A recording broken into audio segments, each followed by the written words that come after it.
नमस्कार मित्रों। आज हम देख रहे हैं महादेवी वर्मा के दो जागरण गीत, सब आंखों के आंसू उजले और जाग तुझको दूर जाना।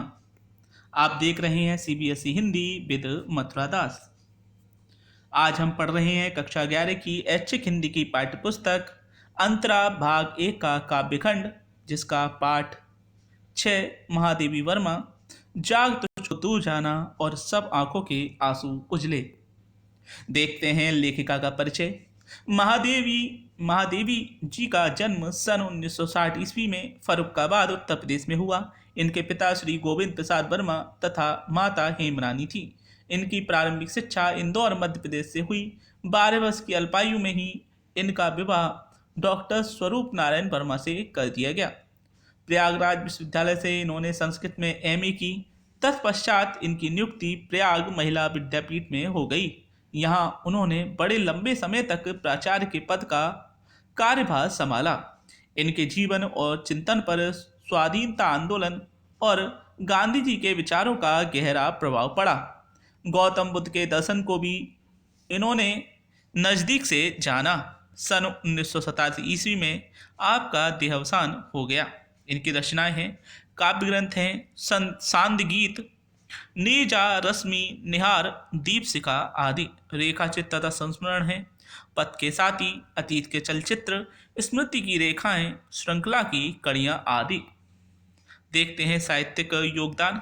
महादेवी जी भारतीय समाज और हिंदी साहित्य में स्त्रियों को उचित स्थान दिलाने के लिए जीवन भर प्रयत्नशील रही।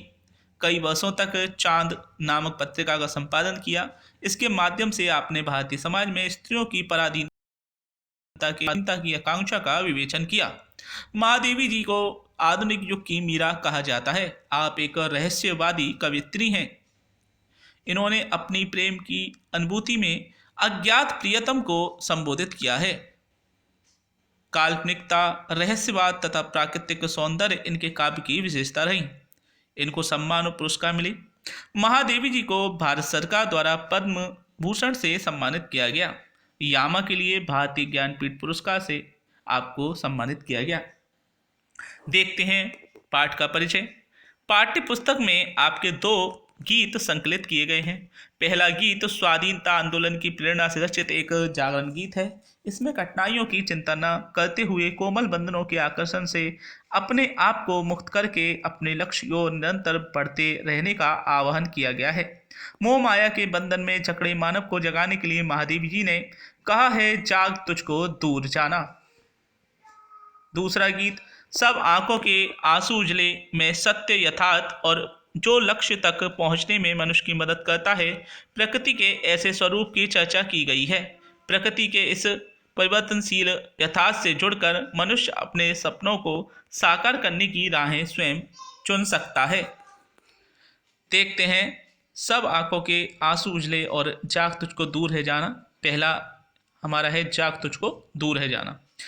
चिर सजग आंखें उनीदी, आज कैसा व्यस्त बाना, जाग तुझको दूर जाना। अचल हिमगिरी के हृदय में आज चाहे कंप होले, या प्रलय के आंसुओं में मौन अलसित व्योम रोले। आज पील आलोक को डोले तिमिर की घोर छाया, जाग कर विद्युत शिखाओं में निठुर तूफान बोले। पर तुझे है नासपत पर चिन्ह अपने छोड़ आना, जाग तुझको दूर जाना। देखते हैं प्रसंग। प्रस्तुत गीत हमारी पाठ्य पुस्तक अंतरा में संकलित जाग तुझको दूर जाना से लिया गया है। इसके रचयिता महादेवी वर्मा जी हैं। प्रस्तुत गीत महादेवी की प्रसिद्ध रचना सांद गीत से उद्धृत है। स्वतंत्रता संग्राम के दौरान लोगों को बंधनों के आकर्षण से मुक्त करने और अपने लक्ष्य को प्राप्त करने के लिए प्रेरित करता हुआ एक जागरण गीत है। देखते हैं व्याख्या। कवित्री अपने प्राणों को देखकर अत्यंत चिंतित हो रही है। वह अपने प्राणों को संबोधित करते हुए कहती है, तुम्हारी आंखें तो सदैव ही सजग रहती है और अपने लक्ष्य की प्राप्ति के लिए उस पथ को सदैव ही देखती रहती है, किंतु आज तुम्हारी आंखों में आलस कहाँ से आ गया? तुम्हारी हताशा कैसी अस्त व्यस्त लग रही है। जागो और आलस को त्यागो व अपने लक्ष्य को याद रखो। मार्ग में बहुत सी अड़चनें आएंगी, किंतु तुम डर और आलस से दूर रहकर अपने उद्देश्य को पूरा करो। चाहे आज कभी ना डरने वाले हिमालय पर्वत का हृदय कांप उठे या सदा मौन रहने वाला आकाश भी रो पड़े। चाहे आज अंधकार सारे प्रकाश को पीकर चारों ओर फैल जाए और प्रकृति में सब कुछ अंधकार में हो जाए। चाहे बिजली गिरे, भयानक तूफान आ जाए, परंतु तू हौसला रखना और इस नाश पथ पर अपनी सफलता के निशान छोड़ आना। जागो, अभी तुम्हारा लक्ष्य बहुत दूर है और तुम्हें अभी बहुत दूर तक जाना है। आगे की पंक्तियां हैं। बांध लेंगे क्या तुझे यह मोम के बंधन सजीले, पंथ की बाधा बनेंगे तितलियों के पर रंगीले। विश्व का क्रंदन भुला देगी मधुप की मधुर गुनगुन, क्या डुबा देंगे तुझे यह फूल के दल ओश गीले। तू न अपनी छाह को अपने लिए कारा बनाना, जाग तुझको दूर जाना। कवित्री प्राणों से कहती है कि क्या तुझे सारे का आकर्षण बांध सकेंगे? क्या तितलियों के रंगीन पंखों से सुंदर संसार के सुख तुम्हें तुम्हारे लक्ष्य से भटका सकेंगे? क्या तुम भौरों की मधुर गुनगुनाहट में इस संसार के दुख को भूल जाओगे? क्या तुम्हें यह सांसारिक तामे डूबे फूल अपने कर्तव्य मार्ग से भटका देंगे? तुम अपनी छाया रूपी चाहत की कैद में अपने लक्ष्य से भटको मत। जागो, अभी तुम्हारा लक्ष्य बहुत दूर है और तुम्हें अभी बहुत दूर तक जाना है। आगे की पंक्तियां हैं। वज्र का और एक छोटे अश्रुकण में धो गलाया, देख से जीवन सुधा दो। घूट मदरा मांग लाया, सो गई आंधी मलय की, वात का उपधान ले क्या। विश्व का अभिशाप क्या चिर नींद बनकर पास आया। अमरता सुत चाहता क्यों मृत्यु को और मैं बसाना, जाग तुझको दूर जाना। कवित्री प्राणों से कहती है कि तुम जो वज्र के समान कठोर थे और कभी आने वाली आपदाओं से विचलित नहीं होते थे, आज तुम्हें क्या हुआ? आज तुम्हारा हृदय छोटे से आकर्षण के आंसू से गल कैसे गया? तुम अपने जीवन रूपी अमृत को कहाँ छोड़ आए और इसके बदले में मदरा रूपी विष कहाँ से मांग लाए? संसार के दुख के विरुद्ध जो आंधी तुम्हारे मन में उठी थी, क्या वे अब सो गई है? उसका स्थान क्या किसी काल्पनिक सुख की सुगंध ने पा लिया है? विश्व में जो अत्याचारी रूपी अभिशाप फैला है, उसको दूर करने की जगह नींद रूपी आलस्य ने वह जगह ले ली है। संसार को पीड़ित देखते हुए भी तुम्हें यह आलस्य कैसे हो सकता है? जो अमृत के पुत्र रूपी प्राण है, वह मृत्यु को अपने हृदय में स्थान क्यों दे रहा है? अपने लक्ष्य से भटको मत। तुम्हारा लक्ष्य बहुत दूर है और तुम्हें अभी बहुत दूर तक जाना है। कह न ठंडी सांस में अब भूल वह जलती कहानी, आग हो और मैं तभी द्रग में सजेगा आज पानी। हार भी तेरी बनेगी माननी जय की पताका, राख क्षणिक पतंग को है अमर दीपक की निशानी। है तुझे अंगार सैया पर मृदुल कलियां बिछाना, जाग तुझको दूर जाना।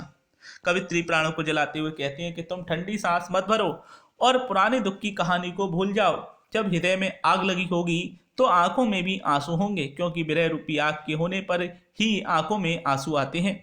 जिस प्रकार पतंगा क्षण भर में स्वयं राख होकर भी दीपक को अमर कर देता है, उसी प्रकार अपने उद्देश्य की प्राप्ति के मार्ग में अगर मृत्यु का वरण भी करना पड़े तो वह भी विजय के समान ही है। अपने पथ पर आने वाली कठिनाइयां रूपी अंगारों को सहकर उन पर अपनी सुख रूपी नरम कलियां बिछाना ही तुम्हारा कर्तव्य होना चाहिए।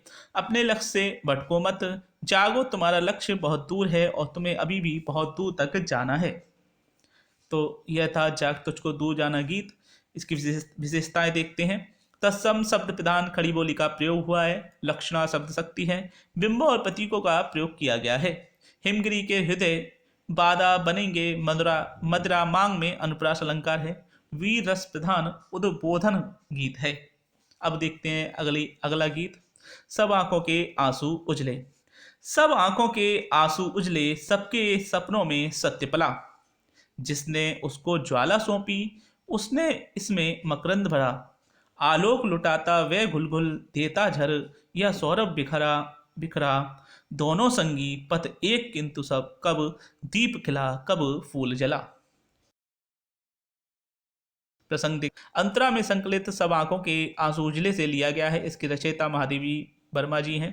परंतु प्रस्तुत गीत महादेवी की प्रसिद्ध रचना दीपशिखा से उद्धृत है। इस गीत में प्रकृति के स्वरूप की चर्चा हुई है, जो सत्य है, यथार्थ है और जो लक्ष्य तक पहुंचने में मनुष्य की मदद करता है। उसके परिवर्तनशील यथार्थ से जुड़कर मनुष्य अपने सपनों को साकार करने की राहें चुन सकता है। प्रकृति में उपस्थित गुणों के माध्यम से कवित्री ने मनुष्य को अपने सपने साकार करने की प्रेरणा दी है। देखते हैं व्याख्या। कवित्री कहती है कि सब आंखों के आंसू उजले, अर्थात हमारी आंखों से निकलने वाले प्रत्येक आंसू की बूंदें उजाले की प्रतीक है। कवित्री बताती है कि कोई भी व्यक्ति व्यर्थ में ही आंसू नहीं बहाता, यह आंसू सत्य के प्रतीक हैं। प्रकृति उसके सपने साकार करने में अहम भूमिका निभाती है। मनुष्य प्रकृति की मदद तभी पा सकता है जब वह प्रकृति से दोस्ती करे। कवित्री ने विभिन्न उदाहरणों के माध्यम से इसे बताने का प्रयास किया है, जैसे जिसने दीपक को रोशनी प्रदान की, जिससे वह स्वयं जलकर संपूर्ण जगत के अंधेरे को समाप्त करने की शक्ति पा सका, और उसी ईश्वर ने फूलों में मकरंद अर्थात रस भरा, जिससे वे हमारे पर्यावरण को सुगंधित कर सकें। जब एक फूल की आयु समाप्त होती है तो उसकी पंखुड़ियां झड़ जाती हैं। फूल और दीपक एक दूसरे के पूरक हैं, वे एक दूसरे के पथ प्रदर्शक भी हैं, परंतु दोनों के काम करने का तरीका जुदा है।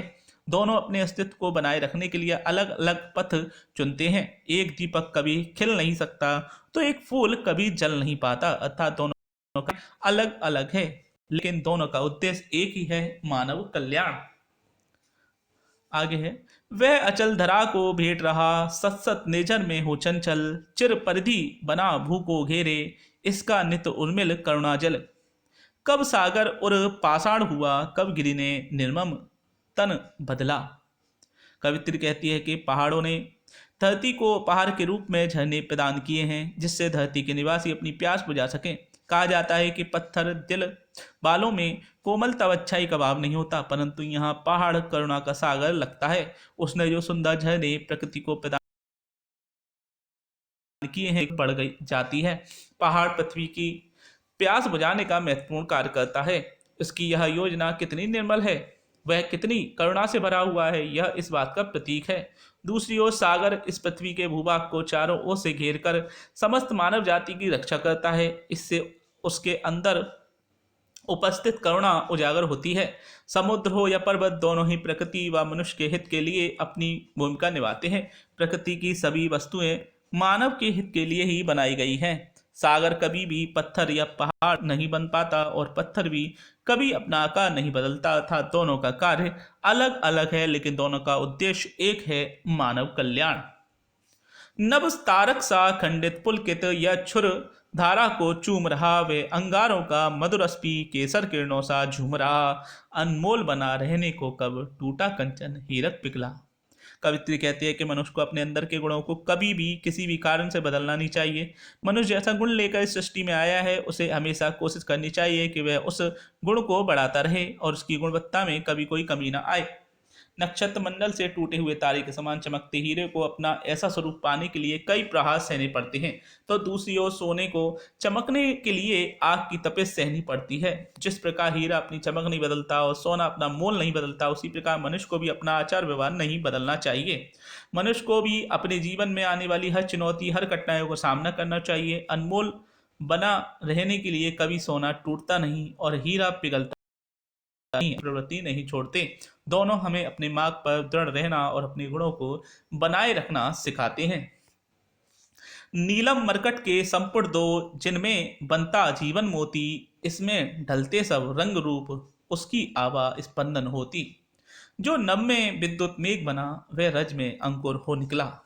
कवित्री कहती है कि सीप के दोनों भागों के मध्य मोती का जन्म होता है, इसी में उसका सुंदर रूप, रंग रूप आदि विकसित होता है। उसी प्रकार सुनहरे नीले आकाश और पन्ना के समान हरी घास की भूमि के मध्य मनुष्य का जन्म होता है। संपूर्ण पृथ्वी के मध्य एक मनुष्य का जीवन विकसित होता है, इसलिए उसे अपने प्राकृतिक गुणों को कभी भूलना नहीं चाहिए। मनुष्य को सदैव मोती की तरह चमकना चाहिए, अर्थात उसके गुणों को, अपने गुणों को चमकाना चाहिए। जो आकाश में विद्युत और बादल के माध्यम से बना जल है, वह भूमि पर पड़ने पर अंकुर के रूप में विकसित हो जाता है।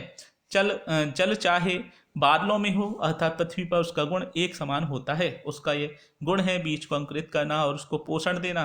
जिस प्रकार प्रकृति स्वयं को कभी बदलती नहीं, उसी प्रकार हमें भी अपने गुणों और अपने स्वभाव को कभी बदलना नहीं चाहिए और उससे प्रकृति की सभी वस्तुओं का कल्याण करना चाहिए। संस्कृति के प्रति पग में मेरी सांसों का नव अंकन चुन लो, मेरे बनने मिटने में नित अपनी साधों के क्षण गिन लो। जलते खिलते बढ़ते जग में घुल मिल एकाकी, प्राण चला सपने सपने में सत्य ढला। कवित्री कहती है कि संपूर्ण सृष्टि के अंदर ही सभी प्राणियों का निवास है। यह सृष्टि सदैव गतिशील रहती है और इसका कर्ता परमेश्वर है। यह सृष्टि परिवर्तनशील है। यहाँ विभिन्न प्रकार की ऋतुओं में हमें भिन्नता दिखाई देती है। प्रत्येक ऋतु का अपना अलग स्वभाव है। उसी प्रकार मनुष्य का स्वभाव भी भिन्न भिन्न होता है। जो मनुष्य अपने जीवन में अच्छे गुणों को स्वीकार करता है वही सर्वाधिक सफल हो पाता है। यह प्रकृति हमारी पथ प्रदर्शक है। इससे हमें शिक्षा ले जाइए।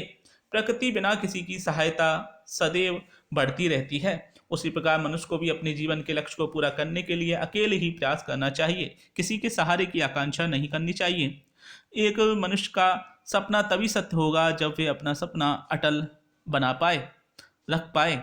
सपने का एक ही सत्य है परिश्रम। इसके माध्यम से ही मनुष्य अपने सपनों को साकार कर सकता है। तो यह था दूसरा गीत, सब आंखों के आंसू उजले। देखते हैं क्या था इसमें विशेष। तत्सम शब्द प्रदान खड़ी बोली है। भाषा में सरलता, सरसता और लालित्य है। लक्षणा सब शक्ति का प्रयोग हुआ है। मानवीकरण अलंकार है। चित्रात्मकता और संगीतात्मकता है।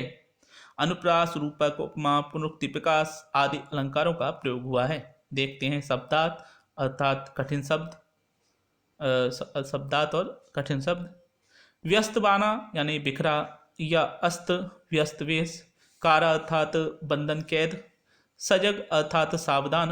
उनीदी अर्थात नींद से भरी हुई। व्योम अर्थात आकाश। मलय अर्थात पर्वत जहाँ चंदन का वन है। बात का उपधान अर्थात हवा का सहारा। मृदुल अर्थात कोमल। मकरंद अर्थात फूलों का रस। नवतारक अर्थात आकाश का तारा।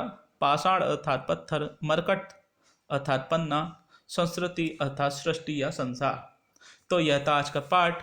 महादेवी वर्मा के जागरण गीत सब आंखों के आंसू उजले और जाग तुझको दूर है जाना।